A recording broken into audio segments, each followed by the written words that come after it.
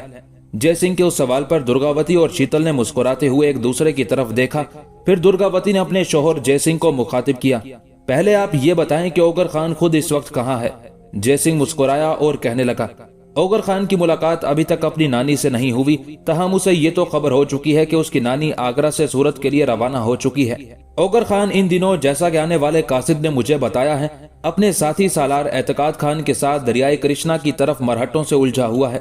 جے سنگھ کے اس سوال پر درگاوتی نے کچھ سوچا، پھر کہنے لگی، میرے خیال میں ہمیں وقت ضائع کیے بغیر شیتل کو لے کر سورت کا رخ کرنا چاہیے۔ اگر سورت میں شیتل کی شادی کا اہتمام نہ بھی ہوتا تب بھی ہمیں فلفور مہرالنساء کی بیماری کا سنتے ہی سورت کی طرف کوچ کر جانا چاہیے، اور اب تو دو معاملے پیش ہیں، شیتل کی شادی بھی ہے اور مہرالنساء کی بیماری۔ میں چاہوں گی کہ ہمیں شیتل کو لے کر جلد از جلد سورت شہر کا رخ کرنا چاہیے۔